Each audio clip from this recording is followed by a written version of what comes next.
Entonces, como les había dicho, vamos a hablar de las manifestaciones orales de enfermedades sistémicas. Cuando nosotros tenemos a un paciente, acuérdense que hablamos la clase pasada que podíamos tener un paciente que tuviera un diagnóstico ya de una enfermedad, podía no saberlo o podría tener un diagnóstico, estar bien tratado o estar descompensado, ¿no? Eso lo habíamos mencionado en la clase anterior.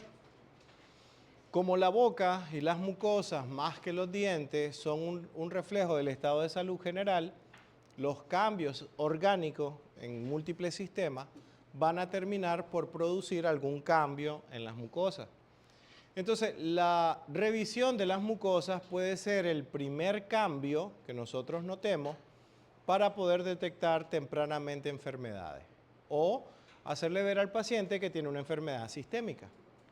Por eso aquí podemos leer, según este autor, que la cavidad oral puede reflejar el estado de salud general del paciente, manifestar signos tempranos de enfermedades sistémicas y la detección precoz de estas manifestaciones permite un diagnóstico oportuno y mejora el manejo integral del paciente. Así que cuando un paciente llega a la consulta, él llega con un motivo. El motivo es, quiero repararme los dientes, quiero reponerme un diente, quiero hacerme un diseño de sonrisa, etcétera, etcétera, etcétera. Pero, aunque ese sea su motivo, sentido de consulta, no significa que nosotros solo vamos a hacer eso. Vamos a hacer una revisión de la mucosa y vamos a ver señales de alerta. Ese es uno de los puntos destacados que nosotros tenemos que hacer. Esto es no negociable. Esto es parte del protocolo de atención. Si nosotros queremos hacer una diferencia en la práctica clínica, tenemos que meternos a este mundo del proceso de diagnóstico precoz.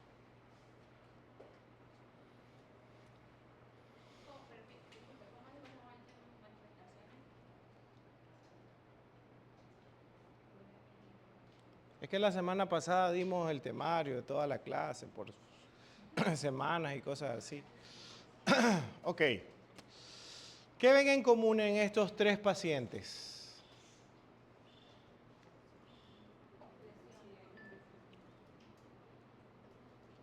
¿Qué vemos? Vemos unos cambios a nivel de la encía. ¿Ustedes pudiesen decir que esos tres casos son gingivitis o enfermedad periodontal? El problema es que yo veo esto y mi paciente llega con molestias en esta molar y automáticamente, no es que es una amalgama, hay que cambiarla, hay que hacer una incrustación o hay que hacer alguna corona o una restauración directa, qué sé yo, lo que se van a animar a hacer en este diente, y pues esto lo minimizamos. Y decimos, eso es que se lastimó, eso es enfermedad periodontal, eso con ácido hialurónico o con clorhexidina, más que suficiente. Por ejemplo, aquí un poquito más de lo mismo. Veo las lesiones cervicales, múltiples lesiones cervicales acá y le hago las restauraciones y la encía, muy bien, gracias. O me encuentro con este enrojecimiento gingival, pero tiene una característica diferente a lo que normalmente nosotros estamos acostumbrados a ver cuando vemos gingivitis. ¿Qué le ven de diferente a este caso? ¿Mm? ¿Qué le vemos de diferente acá? No, en la gingivitis vamos a ver rojo, ¿no? No, claro, porque es que la gingivitis es una inflamación de la encía. La inflamación va a generar enrojecimiento. Esto está rojo y una gingivitis se ve roja, pero hay algo aquí diferente. Pero es que los cambios de color, cuando yo hago un diagnóstico diferencial, yo veo, en esto se parecen, pero en esto se diferencian.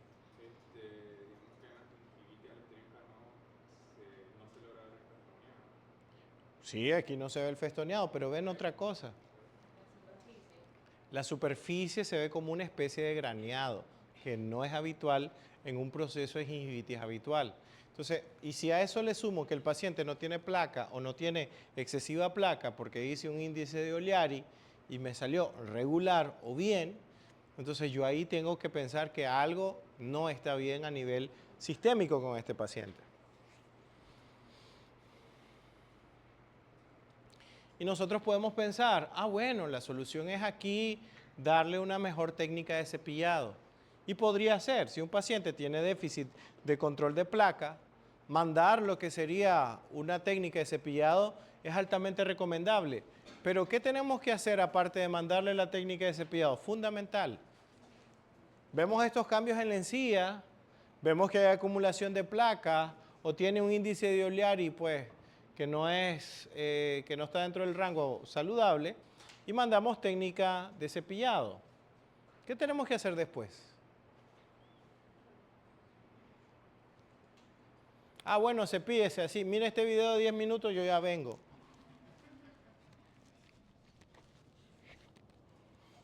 A los 15 minutos regreso. ¿Ya se fijó cómo era? Sí, bueno, pues. Pase por caja. ¿Qué tengo que hacer? Si le enseño la técnica de cepillado, que es mejor asistido con él ahí, pues tengo que hacer una reevaluación, ¿no? Y puede ser a la semana o a las 2 semanas. Y si después de cepillarse mejor el paciente, volver a hacer un índice de Oliari y el paciente está mejor con su índice de Oliari, está controlando mejor su placa, pero sigo viendo estos cambios, ¿qué significa? O sea, el problema no es placa. El problema tiene otro trasfondo. Y entonces ahí yo tengo que reconocer cuáles son las manifestaciones orales de enfermedades sistémicas. Yo puedo estar ante una enfermedad sistémica que puede o afectar o no mi tratamiento odontológico o que afecta la calidad de vida del paciente. Por ejemplo, el lupus discoide, uno de los tipos de variantes del lupus, siendo el más grave el lupus eritematoso sistémico, el lupus discoide, sus primeras manifestaciones son orales. El odontólogo es el primero que puede diagnosticar este lupus, viendo los cambios que ocurren en la mucosa.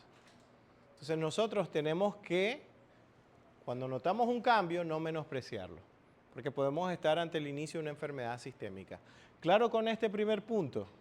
Fíjense en la secuencia de atención. El paciente llegó por otro problema, nosotros le hicimos el control de placa y no pasan en periodoncia aprendiendo a hacer ese control de placa. O sea, ese control de placa les tiene que servir para algo y les tiene que servir para evaluar cómo está la generación de placa o cómo está el control de placa del paciente. Y siempre que el paciente llegue es bueno hablarle acerca de eso. No solo hacerle las carillas y ya, ¿no?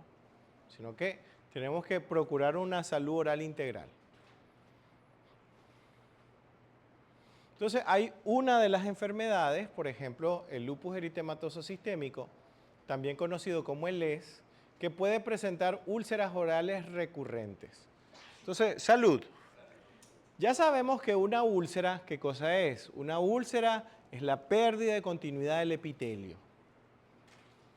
¿Cómo nosotros descartamos? ¿Cuál es la úlcera más común de boca? ¿Cuál es la úlcera más común que aparece en boca? No, la afta es la segunda úlcera más común que aparece en boca. ¿Cuál es la primera? ¿Quién es el equipo que tiene más Champions? Les da cosa, ¿verdad? Decirlo. Les duele decirlo, porque saben que es cierto. Después estarían las aftas. ¿Cuál es la primera, la úlcera más común que aparece en boca?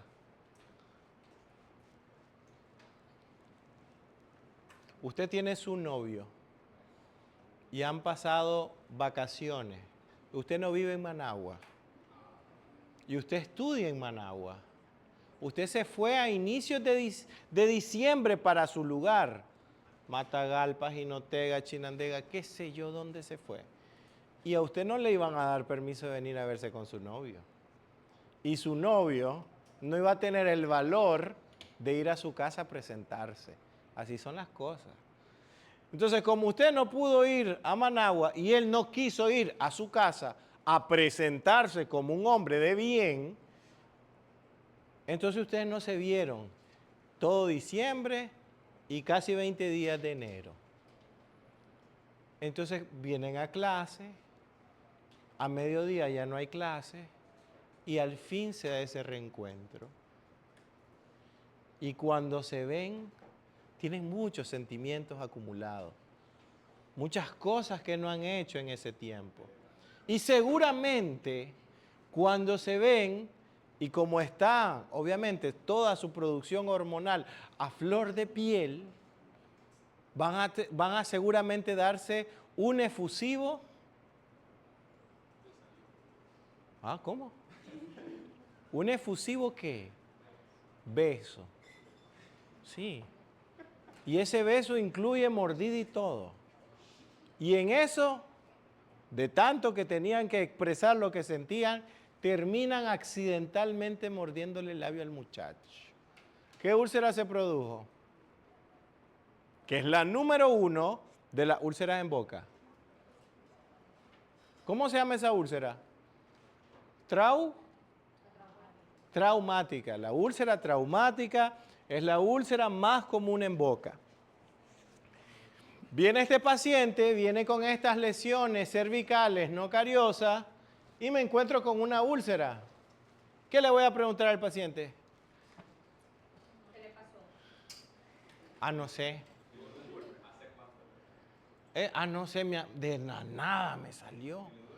Sí, me duele, está fuerte eso, pero... Fíjese que no, de nada. ¿Se acuerdan de Robertito? Puro Robertito. Buena madera.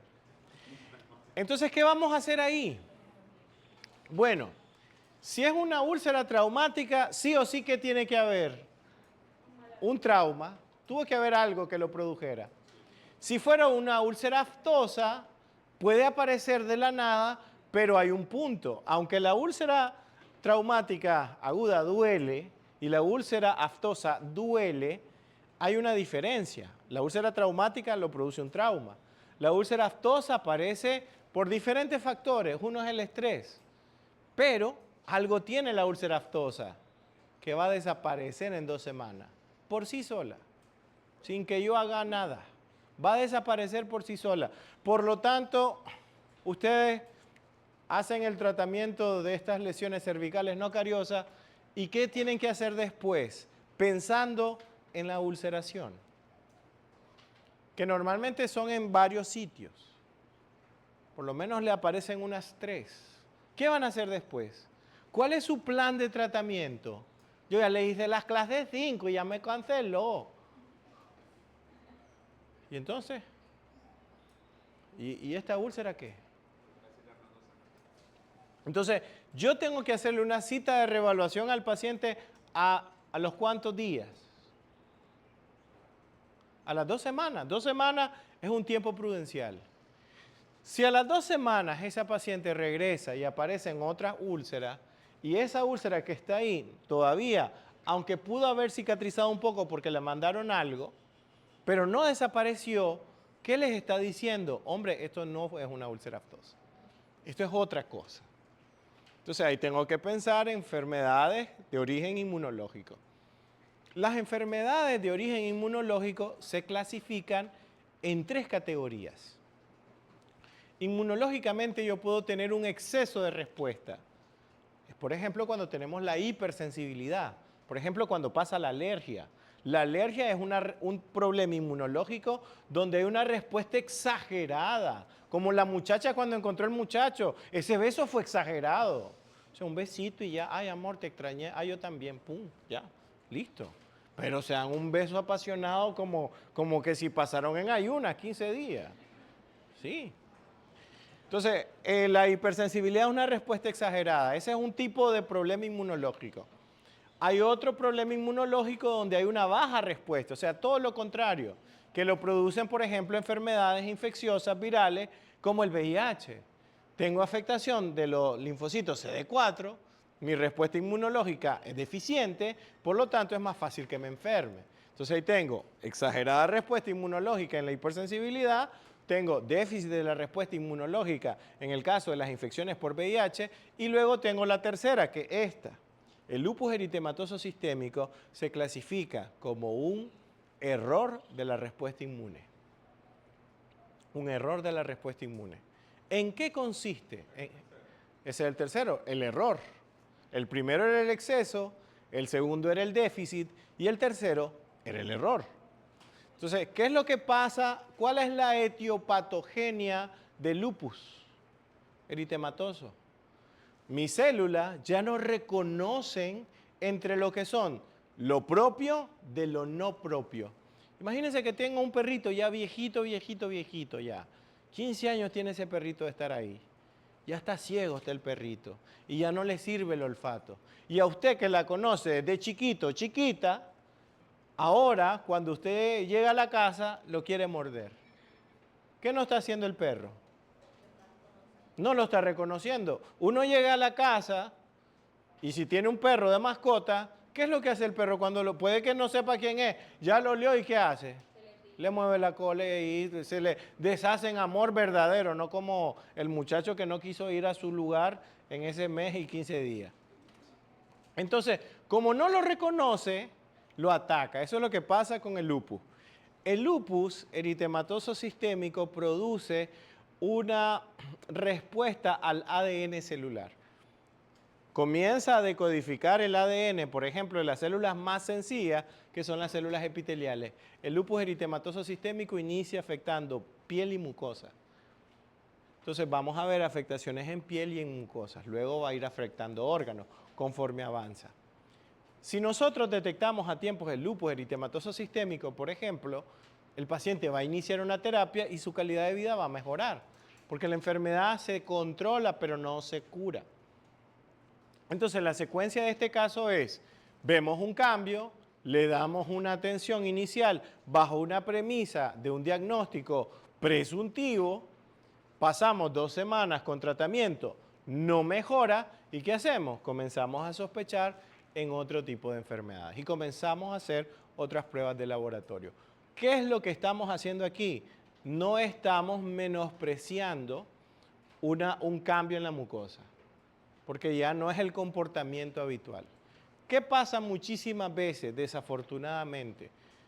Que el odontólogo le manda ácido hialurónico y clorexidina y que se vaya el paciente a su casa.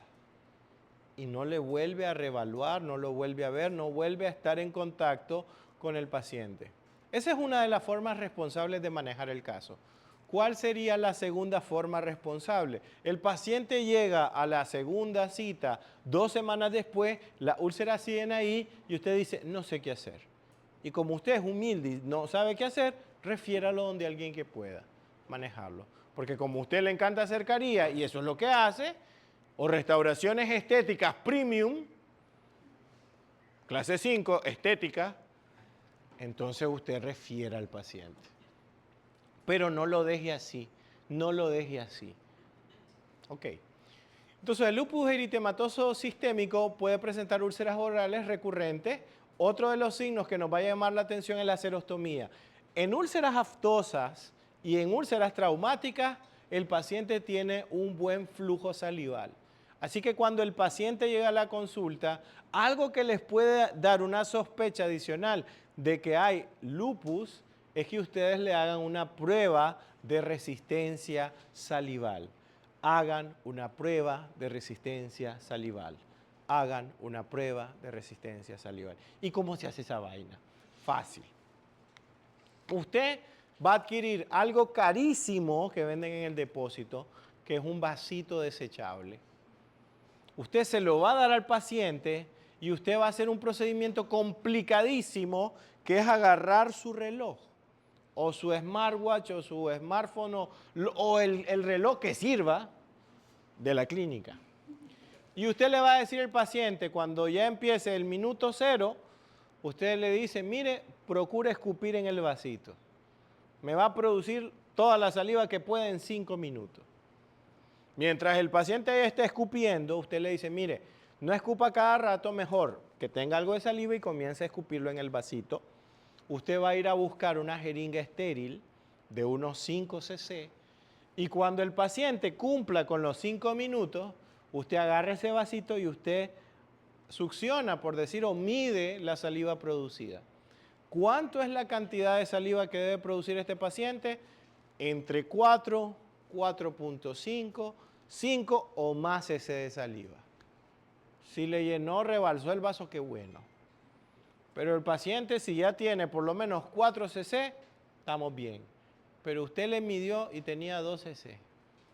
Ay, ay, ay, uy, uy, uy. Tenemos úlceras que no sabemos por qué aparecen y tenemos sorostomía. Comenzamos a sospechar de lupus.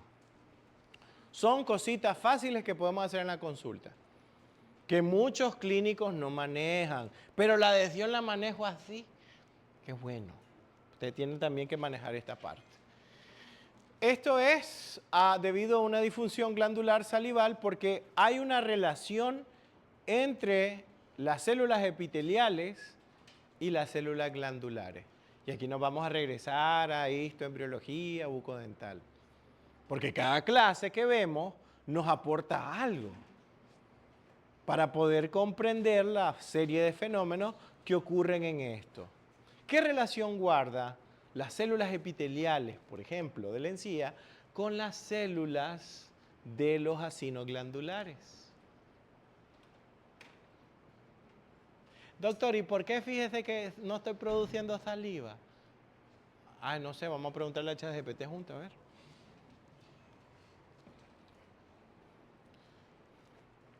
Ajá, ¿cuál es la relación entre las células epiteliales y las células glandulares?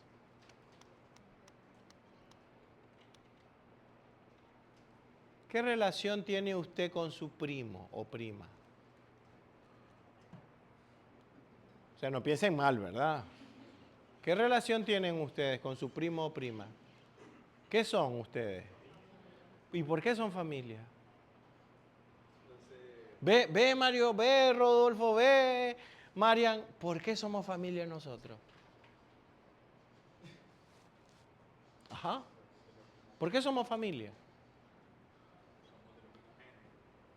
¿Y de dónde vinieron esos genes? Ah, pero ¿de qué parte de la familia? O sea, de los hermanos, o sea, o su papá o su mamá es hermano de otro papá o mamá, ¿no? Que comparten eso, esa información genética. Si ustedes se acuerdan, el epitelio se clasifica en dos categorías. Un epitelio secretor y un epitelio de revestimiento. Hablar de epitelio y de glándula es hablar de primos, porque las células epiteliales y las células glandulares pertenecen al tejido básico epitelial. ¿Y qué les dije yo antes? El lupus eritematoso sistémico empieza decodificando el ADN de las células más simples y sencillas que tenemos en nuestro cuerpo, que son las células epiteliales. Y como el epitelio puede ser revestimiento, como en la encía, o puede ser secretor, como la glándula, vamos a encontrar esta dualidad de afectación. Por esa característica es que también tenemos que revisar la producción de saliva en un paciente. Eso no va a estar presente en la afta y tampoco va a estar presente en las úlceras traumáticas.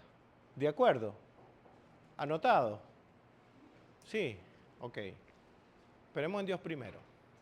Además se observan lesiones en mucosa labial como áreas atróficas y queratinizadas. Importante. Una úlcera traumática aparece en cualquier parte de la boca. En la piel del labio, en la hemimucosa o en la mucosa. Pero las aftas aparecen solo en mucosa no queratinizada. Esa es una característica. Las úlceras aftosas aparecen en mucosa no queratinizada. Así que por favor, cuando usted tenga una úlcera en el paladar duro, no diga, es un afta. Es un afta. ¿Qué otra mucosa es queratinizada, aparte del paladar duro? La encía. Es que es un afta. Pero si es un epitelio queratinizado, y que hemos dicho antes, las úlceras aftosas aparecen en mucosa de revestimiento. No la vamos a encontrar en el paladar duro, no lo vamos a encontrar en la encía como tal, no lo vamos a encontrar, por ejemplo, en la piel del labio. Usted se encuentra una úlcera en la piel del labio y usted lo primero que va a pensar en lo más común. ¿Qué es lo más común? Trauma. Y después, ¿qué vamos a pensar? Si tiene una úlcera aquí, comienza con R. Una úlcera aquí. Herpes. Así me gusta, que esté ahí. Sí, que le dé su cosita. Por eso entonces aquí en mucosa labial en áreas atróficas y queratinizadas, eso sí afecta el lupus. Eso no pasa con la afta. Para que tengamos eso como elementos diagnósticos. Ay, doctor, le voy a mandar a un paciente con un afta. La úlcera aquí. A ver, espérese. Repasemos las características clínicas para hacer una buena asociación. Dígame, ¿quién me habla? No queratinizada, dijo. Las úlceras aftosas. El lupus aparece en áreas queratinizadas. Bien, ¿claro con esta parte? Así que, ¿cuáles van a ser nuestras pistas para sospechar de un paciente que tiene lupus? 3 cosas hemos dicho. Vamos a encontrar úlceras que no cicatrizan, úlceras que aparecen prácticamente sin una causa aparente, la serostomía y vamos a ver afectación de zonas queratinizadas en ausencia de trauma. Esas 3 características van a ser fundamentales.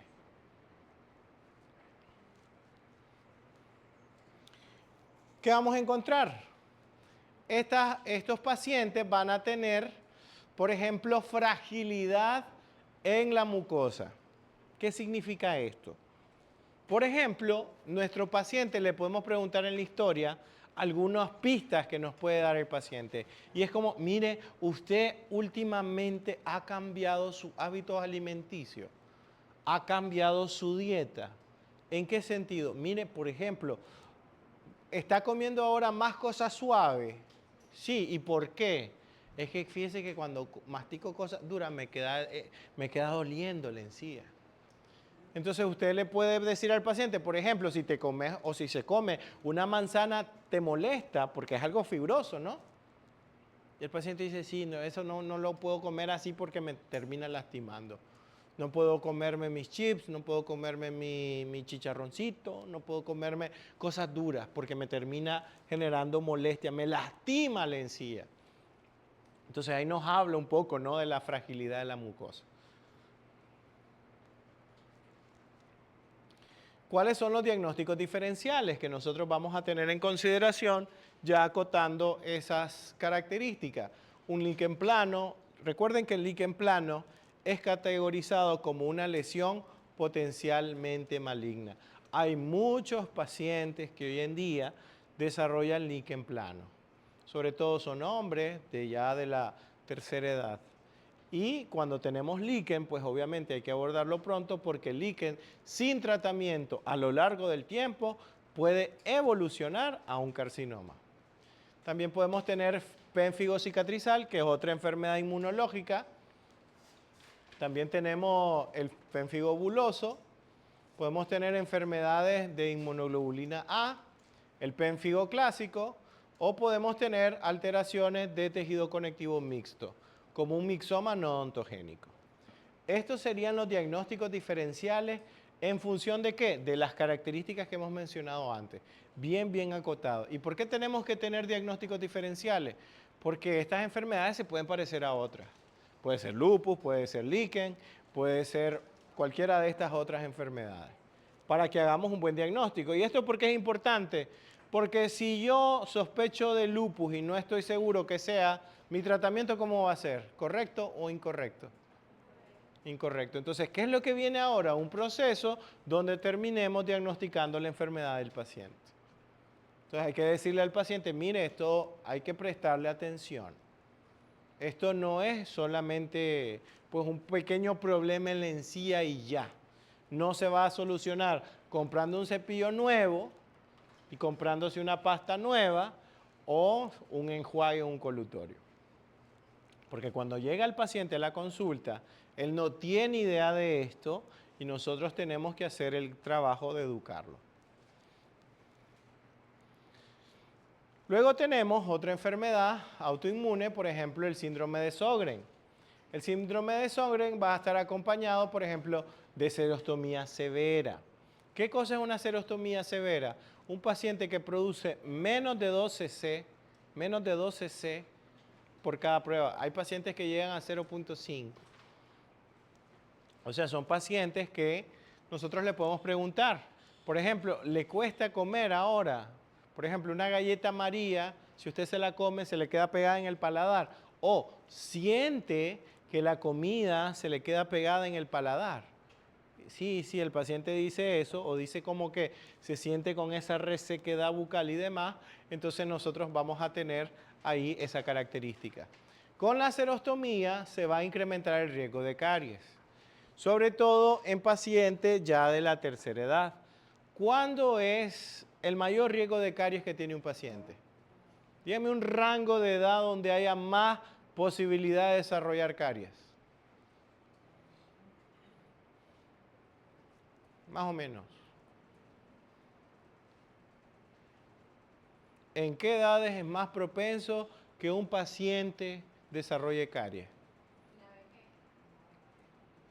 Imagínense que usted la contratan en el Ministerio de Salud y la contratan para hacer un programa de prevención de caries. Y le dicen, doctora, dígame a qué grupo de edad vamos a enfocar esta aplicación de flúor, a qué edad vamos a enfocarnos en esta técnica de cepillado y esta promoción en salud. Si usted nos dice que nos vamos a los asilos, nos vamos a los asilos.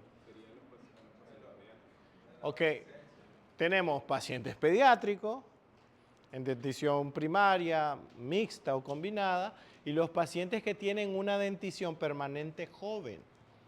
Por ejemplo, nosotros podemos, el plan que debería de hacer ella, debería de ser pacientitos de 4 años a unos 20 años. Más o menos ese periodo de tiempo es donde hay más prevalencia de caries. ¿Por qué? ¿Qué hacen los niños con mucha frecuencia? El consumo de alimentos altamente ricos en carbohidratos y la falta de técnica de cepillado, porque imagínense, un niño que le importa cepillarse. Ah, pero usted que le va a dar besitos a su novio, a su novia, de repente si huele feíto, como que no va a querer, ¿verdad? Entonces, usted sí se preocupa un poquito más por cepillarse. Ya, y si se ve más ositos los dientes, entonces va a querer cepillarse. Aunque sean los del frente, pero va a querer cepillarse. Entonces, eso hace que haya un poquito más de cuidado en la higiene personal, ya en ciertas edades y en otras no tanto. Más el consumo de carbohidratos y todo lo demás. Aquí, ¿qué es lo que tenemos que hacer? Vamos a tener más caries activas, vamos a tener la presencia de candidiasis oral. ¿Por qué aparece la candidiasis con mayor facilidad en los pacientes con serostomía? Porque aquí viene, como bien me enseñó mi gran amigo Dorian el año pasado, aquí viene un facto. Serostomía tenés y luego candidiasis podrás también tener. Entonces, si hay serostomía, lo que viene después va a ser candidiasis. ¿Y por qué hay esta conexión entre la candidiasis y la serostomía? ¿Qué mantiene a la Candida albicans controlada en nuestro cuerpo? ¿Ah? El pH salival, porque la saliva que lleva inmunoglobulinas, y las inmunoglobulinas son como un antiséptico biológico que hace que se neutralice la presencia de bacterias. En este caso del hongo, que es el microorganismo causal de la candidiasis. Eso aunado a una buena técnica de cepillado. Pero automáticamente hay serostomía, existe una alta posibilidad de desarrollar lo que es candidiasis. ¿Se acuerdan de los tipos de candidiasis? ¿Cuál es la forma más común de candidiasis oral? Hay candidiasis crónica, hay candidiasis aguda y hay candidiasis que son a nivel dérmica. La candidiasis aguda más común es la pseudomembranosa. La candidiasis pseudomembranosa es una placa blanca que ustedes agarran una gasa y se desprende. Y si ya no produce esa capa blanca, lo que va a producir es un área rojiza, eritematosa, y esa se conoce como candidiasis atrófica. Ven una gran área enrojecida, por ejemplo en el paladar clásico, y puede estar asociado a candidiasis. Y se pueden dar lesiones en espejo. Si tenemos una lesión en el paladar duro, ¿quién contacta constantemente con el paladar duro? Entonces vamos a encontrar también una lesión en la cara dorsal de la lengua. Entonces si tenemos una lesión rojiza en la cara dorsal de la lengua, y tenemos una lesión en el paladar rojiza también, nosotros probablemente tengamos acá una candidiasis atrófica por lesión en espejo, por contacto. Entonces, ¿qué es lo que hay que hacer como elemento paliativo? El tratamiento con saliva artificial y algunos cialogos que son sustancias que promueven la producción salival. Entonces, ojo con esas características ahí para el síndrome de Sjögren. También vamos a encontrar, por ejemplo, estos cambios a nivel de la lengua que va a producir como una especie de forma de fresa en la lengua porque va a estar más enrojecida. Y este enrojecimiento se va a dar por la xerostomía y puede estar también combinada con la candidiasis atrófica sobreagregada. Ustedes ven una candidiasis, ustedes ven, perdón, una lengua así más rojiza, no ven la formación o no se ve claramente la diferenciación entre las papilas, entonces usted tiene que decir algo anda mal. Y el paciente tal vez llega por otra cosa. Entonces usted se tiene que percatar de esos cambios. Aquí tenemos cuáles son los diagnósticos diferenciales. La xerostomía asociada a inducida por fármacos. También tenemos la esclerosis sistémica y también enfermedades de tejido conectivo mixto, como algunas de estas características. ¿Qué fármacos producen xerostomía? ¿Qué medicamentos producen xerostomía? ¿Ah? Algunos fármacos, algunos beta bloqueadores, ok. ¿Qué otros fármacos producen xerostomía?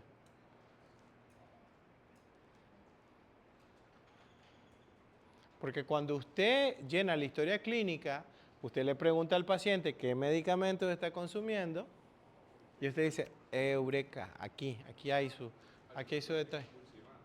Sí, ok, neuromoduladores. Aquí ya me dijeron antes. Me dijeron antihipertensivos. ¿Qué otros fármacos pueden producir xerostomía?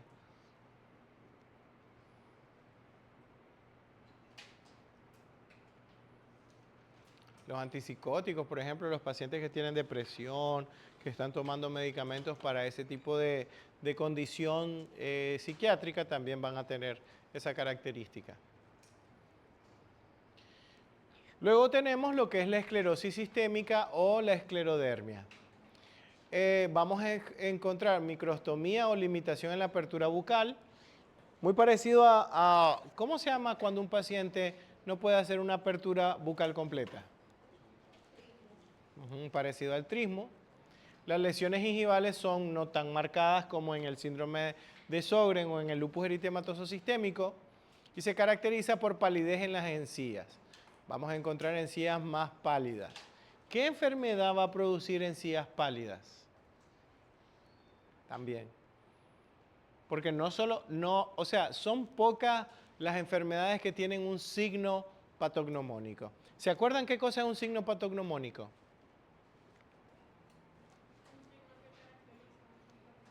Exactamente, o sea, que solo está presente en esa enfermedad. Hay pocas enfermedades que tienen signos patognomónicos. O sea, tenés esto, por lo tanto tenés tal enfermedad, porque ninguna otra lo tiene. Por ejemplo, ¿cuál es el signo patognomónico de la actinomicosis cervicofacial?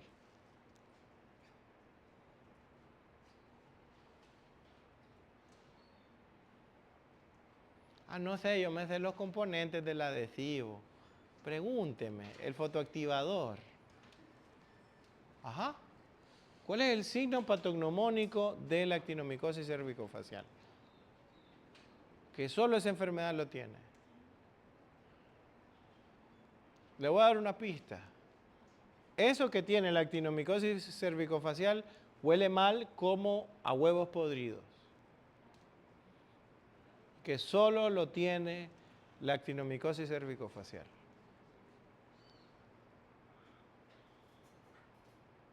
Que ese es un signo clínico.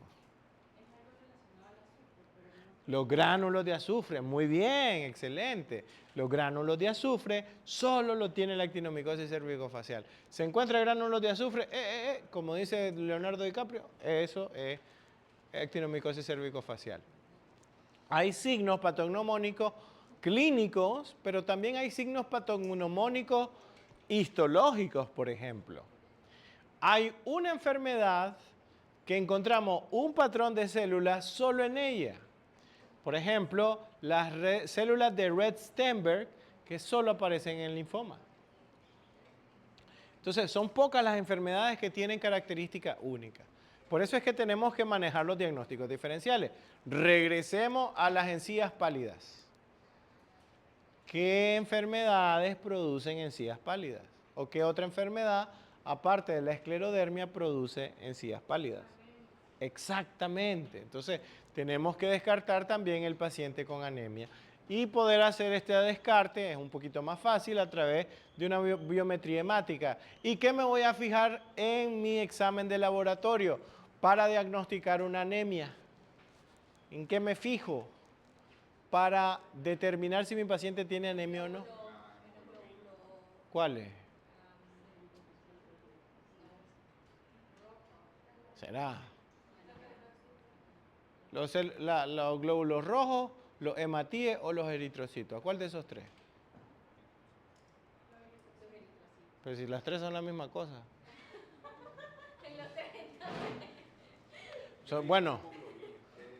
Bueno, pero sí, es que sí me tengo que fijar en los eritrocitos, pero también en la hemoglobina. Si yo veo una disminución de ambos, entonces sí puedo decir hay anemia. Si hay la disminución solo de uno, pues puede ser una anemia falsa. Y la anemia falsa tiene nombre. No, la falciforme es la forma de la célula del eritrocito cambiado. No, salud. Se llama anemia perniciosa. Perniciosa. Son gingival, las lesiones son a nivel de la encía son menos notorias, pero sí se ven pálidas.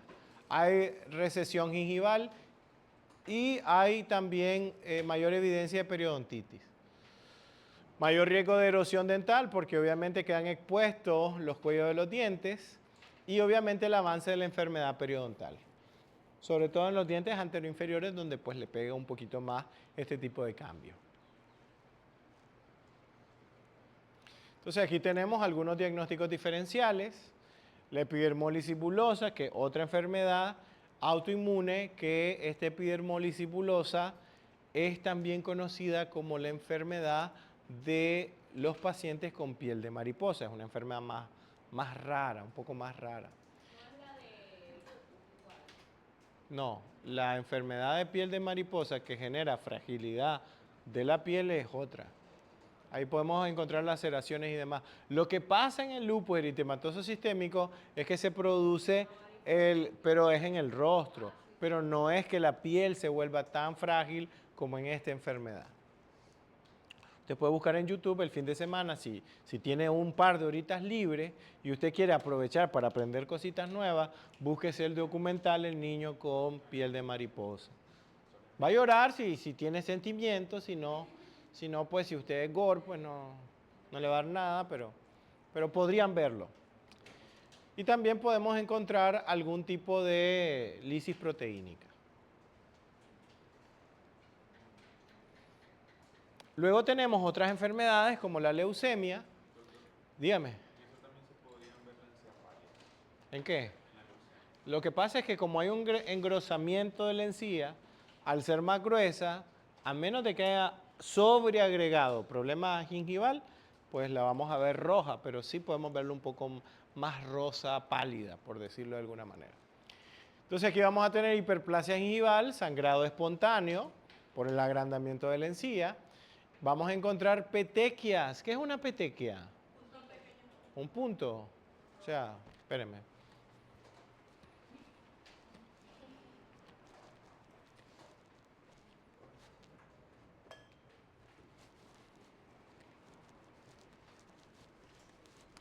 O sea, ¿esa es una petequia? Pregunto. No, eso no es una petequia.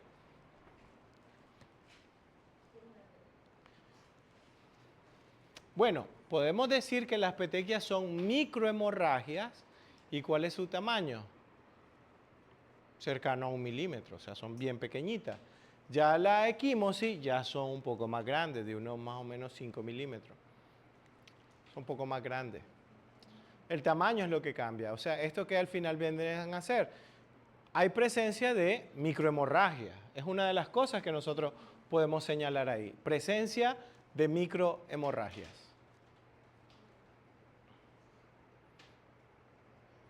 Miren ahí cómo se nota. Vamos a hacerle un alargamiento gingival. Sí, eso es lo que usted necesita. Un tratamiento de la encía, así estético. No, o sea, ¿qué va a pasar si recortan esa encía? Va a volver a crecer. Porque es una enfermedad de base. Imagínense que ese paciente llega porque quiero hacerme carillas para ver que los dientes se me ven chiquitos, me los quiero ver más grandes. Entonces ahí ustedes tienen que ver la enfermedad de base para no meterse a problemas, porque aquí viene otra dimensión. Hemos visto antes, sobre todo en el primer caso de lupus, que el paciente tenía una necesidad de lesiones cervicales, no cariosas, tratamiento de lesiones cervicales no cariosas. Yo podía hacer ese tratamiento y no me afectaba en nada, pero yo tenía que hacerle ver que tenía un problema adicional. Pero hay otras enfermedades sistémicas que pueden afectar directamente mi protocolo de atención y pudiesen ser incluso contraindicaciones para el tratamiento odontológico. Ahí podemos ver, miren cómo están abultados ahí esas zonas de la encía, tanto en la parte vestibular como en la parte lingual del paciente en esa zona. Cuando esas zonas hiperplásicas, sobre todo en la encía marginal, crecen tanto y la actividad masticatoria no se detiene, ¿qué se está produciendo aquí?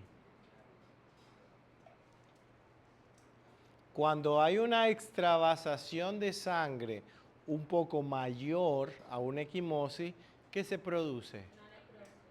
No. Yo tengo microhemorragia y las microhemorragias son 3. Ya 2 dijimos, ¿cuáles eran? Petequia y equimosis. Falta una. ¿De qué color es su termo?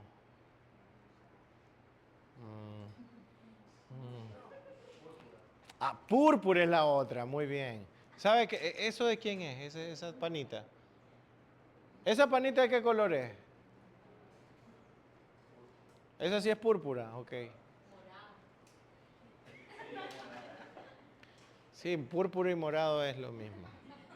Sí, sí. Ok, esto ya no es una microhemorragia. ¿Qué le sigue en cuanto a tamaño? Viene Conrad así con un gran morado aquí. Y le pregunta, ¿qué le pregunta, Dorian? Nada, me caí en el baño. ¿Qué es lo que tiene? Que está todo rojo y morado en esta zona. Incluso está hinchadito ahí. ¿Qué se produjo? Sí, estamos hablando de hemorragia. La púrpura, la equimosis y la petequia son hemorragias pero chiquitas, pero se llaman microhemorragias. Pero hay hemorragias que son macro. Hematoma. Entonces, aquí se produce un hematoma. Entonces, esto es porque estaba inflamado, se traumatizó, sangró y la sangre quedó acumulada entre el epitelio y el tejido conectivo. Entonces, se produce un hematoma. ¿Cuándo también se produce, cuándo podemos encontrar un hematoma en un niño porque llega a la consulta? Pero no se ha golpeado. No se ha golpeado, no lo han golpeado. ¿Por qué llegaría un niño o un paciente pediátrico a la consulta con un hematoma y no ha sufrido un golpe? No le han dado su golpe. El quiste de erupción, si se traumatiza, se convierte en el hematoma de erupción. O sea, ahí tenemos eso, muy buenos ejemplos. Gracias. Entonces, algo parecido sucede acá. Mire, doctor, ¿y por qué será que tengo la encía negra? Entonces, el problema no es la encía negra. El problema es que está creciendo la encía marginal y se está traumatizando con facilidad, provocando este aspecto. Ahí sí se preocupa el paciente. Ahí sí llega por eso. Y cuando estaba así, no. Ya se ve negra la encía, ahí ya llega. O sea, ahí ya nosotros tenemos que aprovechar la cita para ver y darle su regañadita al paciente. Y mire, ¿y hace cuánto tenía la encía así como que le creció? Hace como un año. ¿Y por qué no había venido? Usted atiéndame. Miren, a veces el crecimiento puede ser bien marcado, miren. ¿Y cuál es un error que nosotros podemos cometer aquí? Vamos a hacer una biopsia. ¿Qué va a pasar si nosotros hacemos la biopsia ahí? Claro, porque hay, pues obviamente, mayor producción de vasos sanguíneos, pero ¿cuál va a ser el problema de hacer la biopsia en este caso? ¿Podemos tener un problema de cicatrización? Sí, pero va a haber otro problema de fondo. La biopsia no va a ser concluyente, porque es un problema de base, no es un problema local. No es como una metástasis o un granuloma telangiectásico o un quiste que solo está ahí, sino que es un reflejo de un problema sistémico.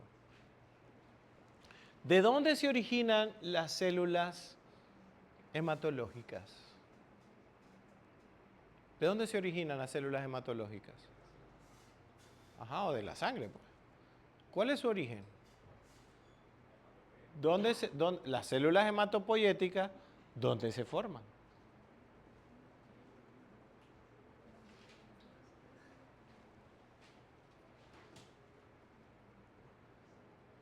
¿Cuál es el origen de la célula de los eritrocitos, leucocitos, linfocitos, plaquetas? Tibia. ¿En qué? En la médula ósea. Pero hay dos tipos de médula ósea. ¿Cuál? ¿Cuál médula ósea? ¿Cuál de las médulas óseas?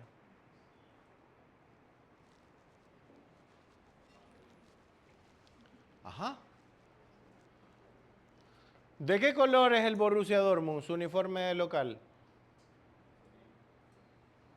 Amarillo. Hay médula ósea amarilla. ¿Y de qué color es el de local del Bayern? El que le va a ganar al Barça. Rojo, entonces en la médula ósea roja se producen las células hematoprogenitoras, que son células madre. Entonces el problema puede ser un poco más complicado a nivel medular. Miren ahí. Miren, es que quería hacerme un puente. Y así, miren. Esto también se puede confundir con una patología que puede estar asociada, que aparece principalmente en pacientes mayores y sobre todo a nivel del paladar. Y puede ser un melanoma maligno también. Se pudiese confundir en algún momento. Aquí podemos encontrar, fíjense, la amplia gama de diagnósticos diferenciales. Anemia plásica, gingivitis ulceronecrotizante, agranulocitosis. ¿Saben cuál es la granulocitosis? Se diagnostica a través de un examen de laboratorio también, como hacíamos con la anemia. Nosotros mandamos, por ejemplo, para anemia plástica, para granulocitosis, para neutropenia, mandamos como un examen de confirmación del diagnóstico una biometría hemática completa. ¿Qué me voy a fijar en la anemia plástica? ¿Qué me voy a fijar en la anemia plástica? Que los eritrocitos bajaron y la hemoglobina está normal. Eso me voy a fijar en la anemia plástica.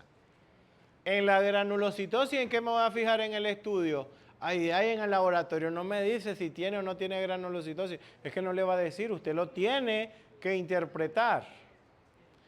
¿En qué me fijo de la biometría hemática para saber si estoy frente a esta condición de granulocitosis?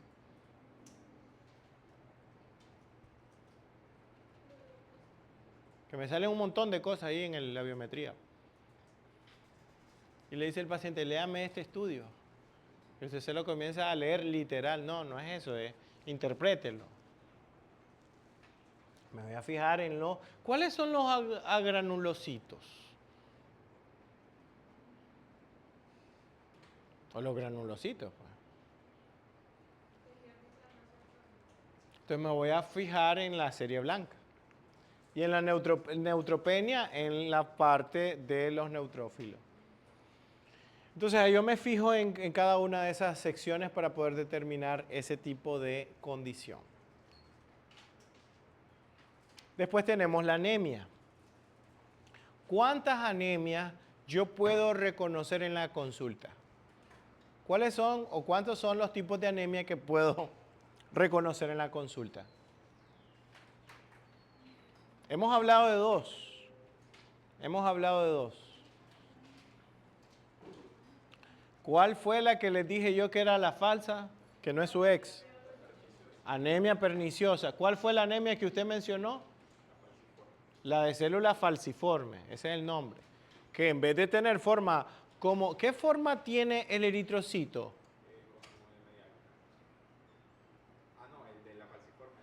Si la de la falciforme sí tiene forma, podríamos decir de media luna. Pero un eritrocito normal, ¿qué forma tiene? Tiene una forma bicóncava. Que tiene la depresión, ¿no? Entonces la de célula falciforme, la forma de la célula cambia. Y tenemos una tercera que es la peor de todas, que es la anemia aplásica. La anemia aplásica. ¿Y por qué la anemia aplásica es la peor de todas? Porque la anemia aplásica produce un cambio a nivel de las células hematológicas que se llama pancitopenia. Y aquí viene otro factor. No pueden realizarle ningún procedimiento quirúrgico, ni menor ni mayor, a un paciente con pancitopenia. ¿Qué es la pancitopenia? La reducción de toda la serie celular. Se bajan los eritrocitos, se bajan los leucocitos y se bajan las plaquetas. ¿Y eso en qué se traduce si yo hago una extracción? Voy a tener menos recuperación del tejido, posibilidad de necrosis tisular, falta de respuesta inmunológica y vamos a tener también hemorragia. Así que está contraindicado realizar procedimientos invasivos a un paciente con pancitopenia. Fíjense que ustedes tienen una gran ventaja. Yo, según recuerdo, si ustedes van a hacer una extracción, ¿qué le piden al paciente?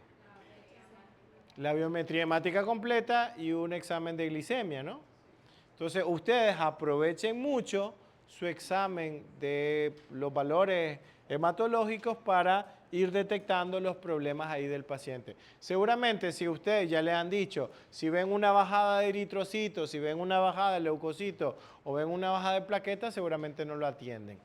Y aquí pasan las tres cosas. Por eso mencionamos que la anemia aplásica, es la más grave de todas. Entonces, dentro de los diferentes tipos de anemia, vamos a encontrar una lengua lisa, roja, también conocida como lengua calva. La glositis de Hunter aparece en un tipo de anemia particular y ayuda mucho a reconocerlo, que es la anemia perniciosa. Así que en otras palabras, anótenle por ahí. La anemia perniciosa se caracteriza por producir la glositis de Hunter. La glositis de Hunter. ¿Y qué produce la glositis de Hunter? Una triada de signos. ¿Y cuál es esa triada de signos? Glositis de Hunter.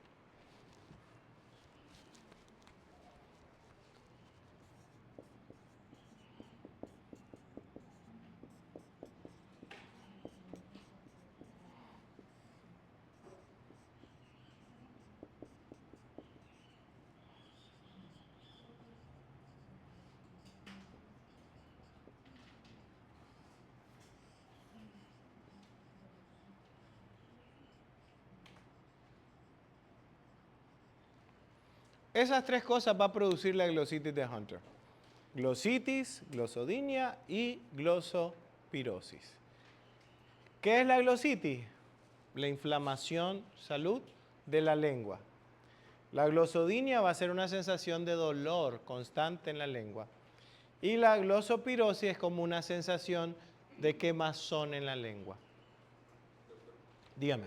¿Podría repetir cómo se ve en la biometría la anemia aplásica? En la anemia plástica igual a pancitopenia. Y la pancitopenia dijimos antes que se baja todo, se reduce todo. Leucocitos, eritrocitos y plaquetas. Y esto es solo para la anemia, pero la perniciosa. La lengua lisa, típico de la glositis de Hunter en anemia perniciosa. Encía roja en la anemia plásica. ¿Por qué se vuelve más roja la encía en la anemia plásica? Porque obviamente cualquier trauma va a generar una respuesta pues menos responsable para el sistema inmune. Entonces va a tender mucha facilidad a la hemorragia, porque hay menos plaquetas, y va a haber más tendencia a que se inflame con mayor facilidad, porque hay menos cobertura inmunológica. Y también tenemos la sensación de ardor de la lengua, que es la glosopirosis, que puede ser esa sensación de quemazón, y palidez de las mucosas, que es típico de la anemia de células falciformes y de la anemia perniciosa. Acuérdense, la anemia perniciosa y la de células falciformes va a tender a tener un color más pálido de las mucosas, y la anemia aplásica va a tender a tener un color más rojo porque va a haber más hemorragia. Así que un gran aliado para la detección de las anemias va a ser eventualmente lo que es nuestra biometría hemática completa. Entonces ahí también se destaca la importancia de tener en consideración eso. Fíjense que en este caso está pasando algo. Vamos a ver si lo logran ver. Algo está pasando ahí.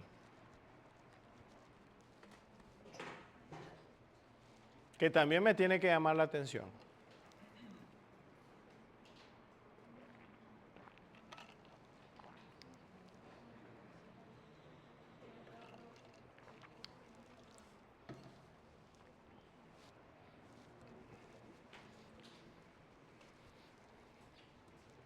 ¿Qué está pasando aquí?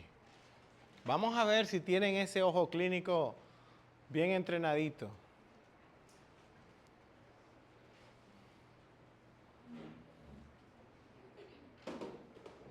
Hay algo más aquí que les tiene que llamar la atención. El color de los dientes, doctor.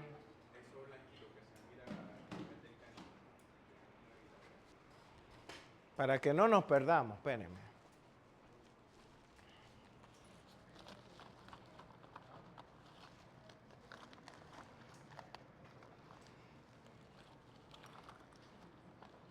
Chale, ya no hay la cuestión.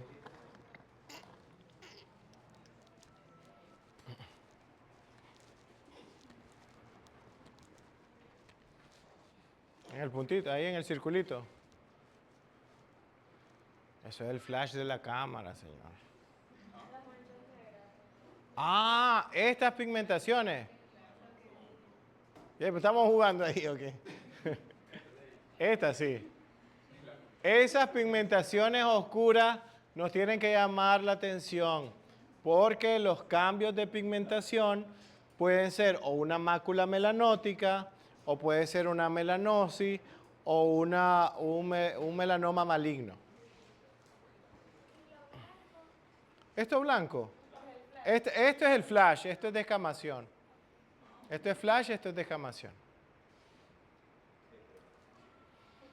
Entonces, miren acá, podemos encontrar zonas hemorrágicas en el paladar. ¿Por qué? ¿Por qué el paladar puede tener estas zonas traumatizadas? Al comer. O sea, nosotros comemos, obviamente se traumatiza el paladar en la dinámica de la masticación.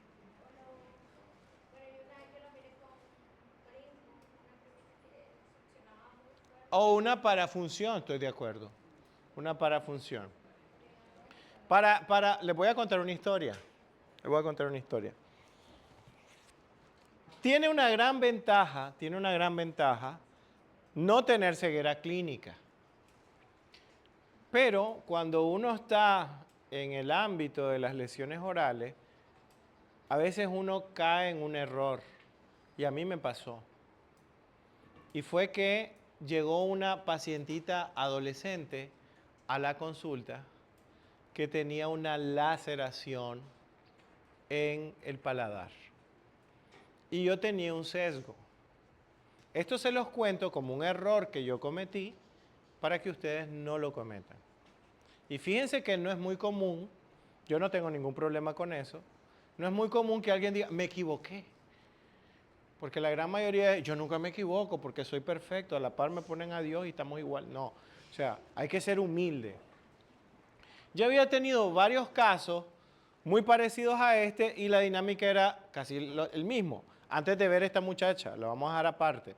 Los casos anteriores para ver a esta muchacha de 13 años eran muchachas de 15 y 16 que llegaban con lesiones en el paladar. Y todas las lesiones tenían un factor en común de estas tres muchachas, antes de la muchachita. Y era que todas las muchachitas ya tenían una vida sexual activa.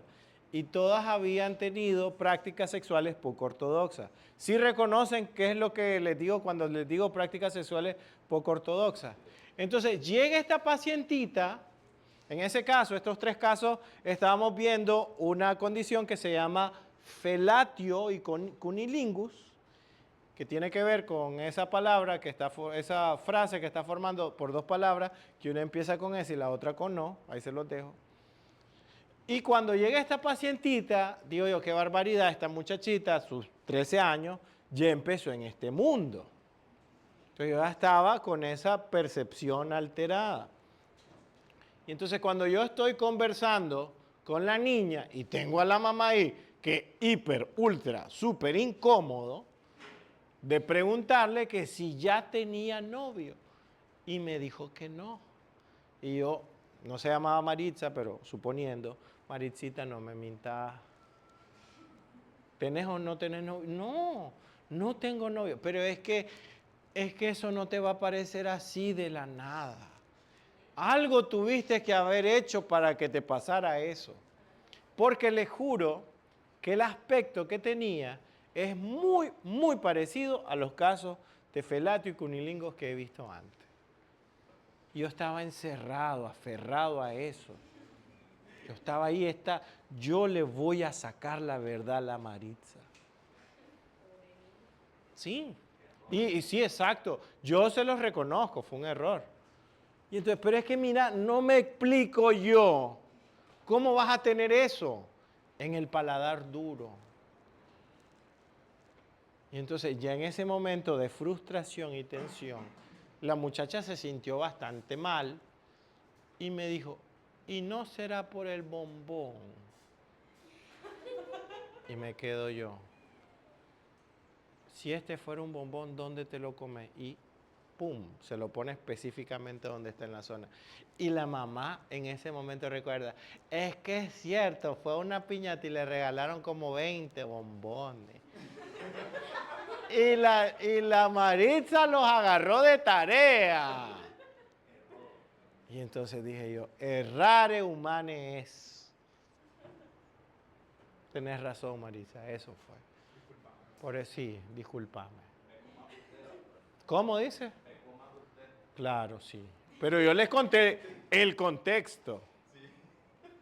Ya. Pero a partir de ese momento, algo cambió dentro del Otso. Sí. Y entonces ahora, como parte de mi protocolo, cuando tengo casos así, siempre pregunto eso. Ahora. Sí, porque si se ponen a pensar, la relación es bastante similar. Ya, entonces, para que lo tengan en cuenta. Porque uno siempre está aprendiendo también, uno no se la sabe toda. Pero no hay que, lo que les quiero decir es que hay que tratar de escudriñar todos los factores para poder tener pues todas las cartas o la mayor parte de las cartas sobre la mesa. Entonces, en un paciente con anemia aplásica, va a ser muy fácil que al menor estímulo encontremos áreas eritematosas o enrojecidas. Entonces aquí tenemos los diagnósticos diferenciales, gingivitis ulceronecrotizante, deficiencia de vitamina C, agranulocitosis, neutropenia, leucopenia, trombocitopenia, que es una afectación. ¿Cuáles son los trombocitos? ¿Cuáles son los trombocitos? Dígame dónde les aparecen los trombocitos en la biometría hemática completa. O se lo pongo aún mejor. ¿Cuál es el valor promedio normal, verdad, de los trombocitos?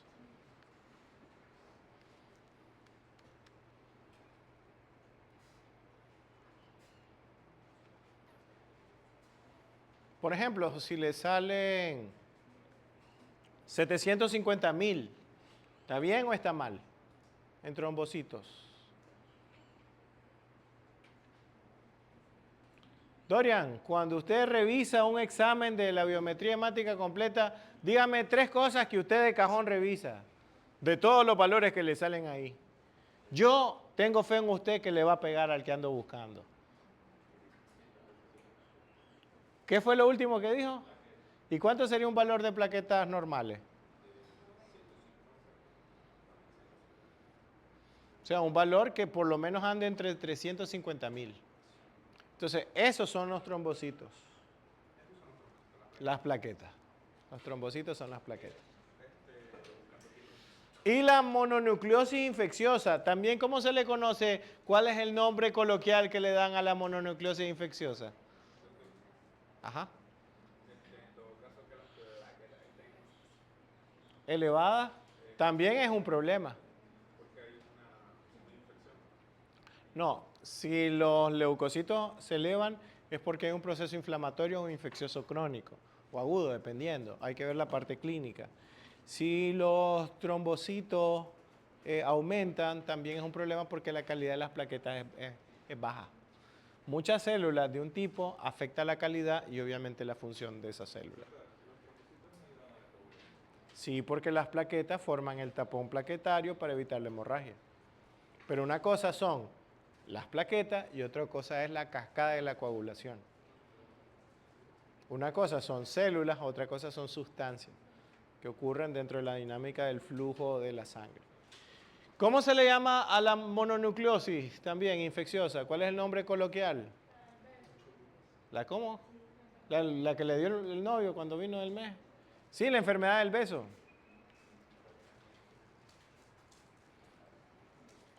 Y bueno, ahora entramos a las enfermedades endocrinas, que es el segmento, perdón, el segmento con el que vamos a hacer una pausa para luego venir a esto.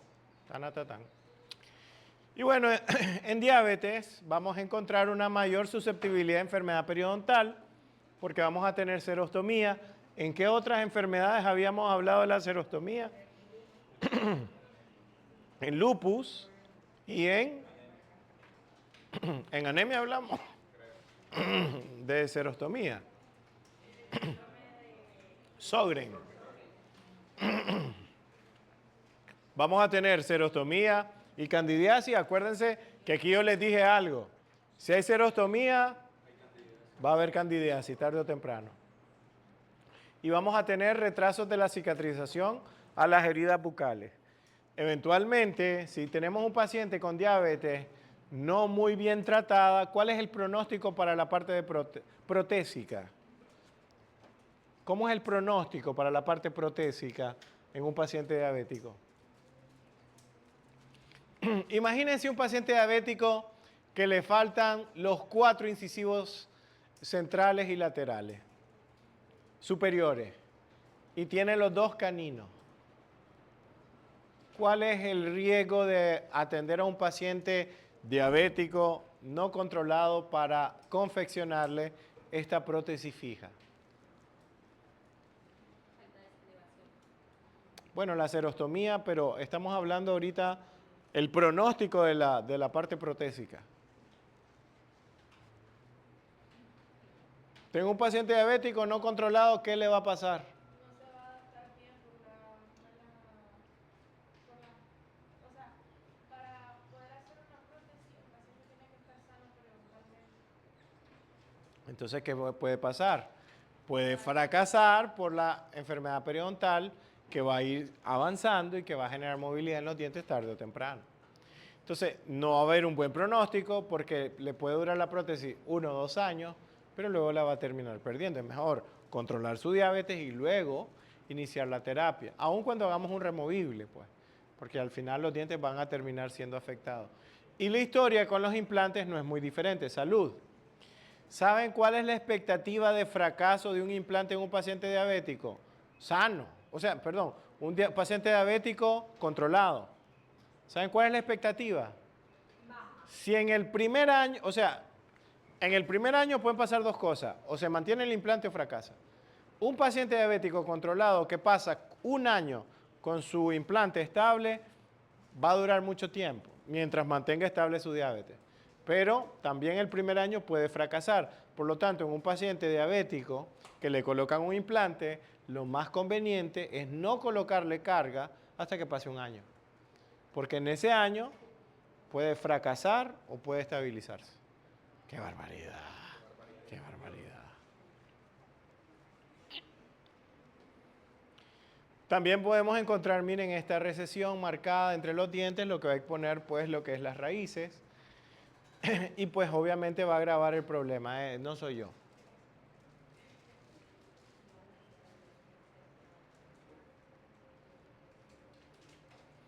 Obviamente vamos a tener la posibilidad de desarrollar candidiasis.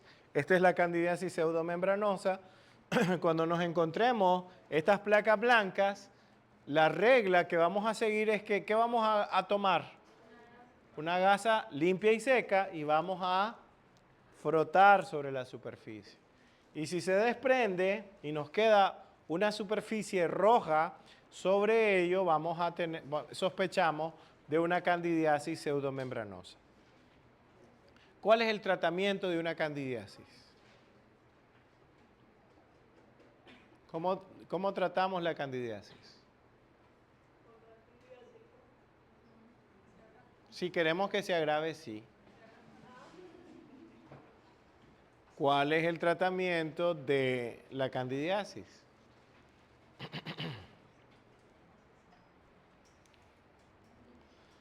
Vamos a utilizar antifúngicos. ¿Cuál?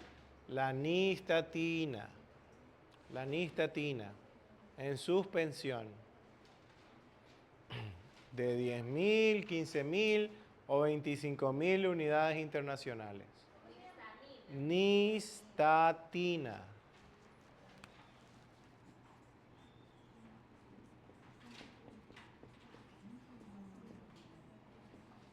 Nistatina. Más o menos por 2 semanas y hay que reevaluar. Hay que ver pues cómo está su recuento inmunológico también. ¿Ah?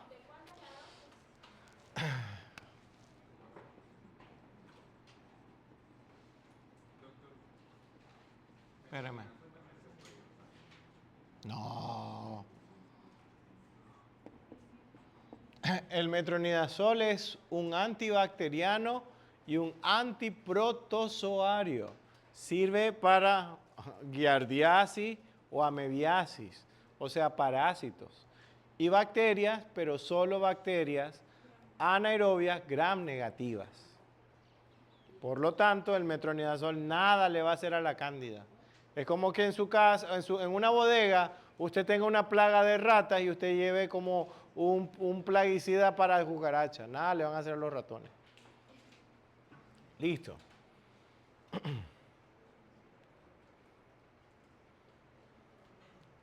También podemos encontrar, miren, esos como abscesos gingivales asociados a la encía.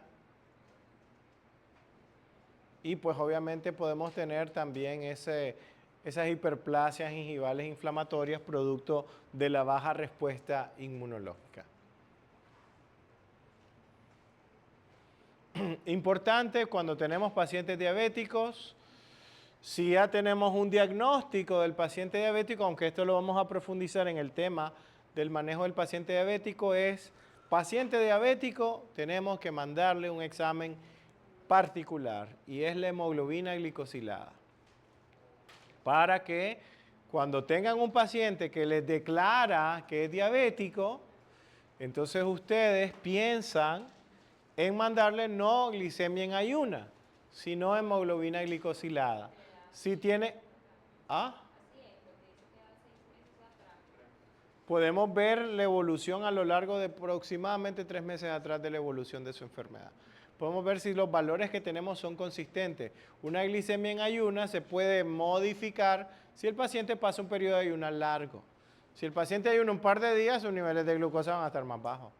Pero con la hemoglobina glicosilada no va a poder trampear esos resultados. Por eso es mejor la hemoglobina glicosilada para un paciente ya diagnosticado con diabetes. Si le dice a su paciente que es diabético, hemoglobina glicosilada. Si dice que nunca se ha hecho un examen porque no sabe si está enfermo o no, mandamos glicemia en ayuna.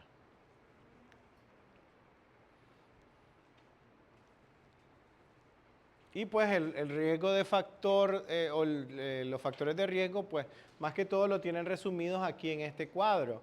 Por ejemplo, un paciente que sea mayor a 40 años, que sea del sexo masculino, o una mujer que tenga una historia, por ejemplo, de aumento significativo de peso, o historia familiar, por ejemplo, de diabetes mellitus, pacientes con hipertensión, que se tengan sobrepeso, o que tengan una baja actividad física para desarrollar esta enfermedad, como Robertito, pues pacientes así con características que terminan dándonos esos datos.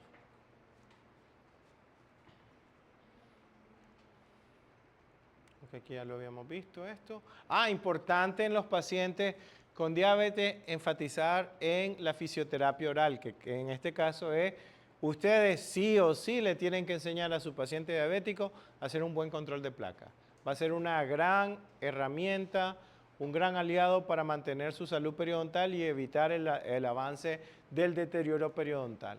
Así que ustedes en periodoncia pasaron enseñando técnicas de cepillado y es para algo, para que lo enfaticen, por ejemplo, en pacientes como estos que hemos mencionado. Uno de ellos es el paciente diabético. Diga. Lo de la agenda, lo del caso, eso es nuevo. Sí, yo se lo voy a dar. Ahí esto, o sea, lo del análisis de la bibliografía, yo les voy a dar la bibliografía, la resolución de casos yo se los voy a dar y después me lo van a entregar. Como lo que hicimos la semana pasada. Listo, pues entonces vamos a nuestro break y regresamos a las 9:10 para la prueba. ¿Qué prueba? ¿Qué prueba?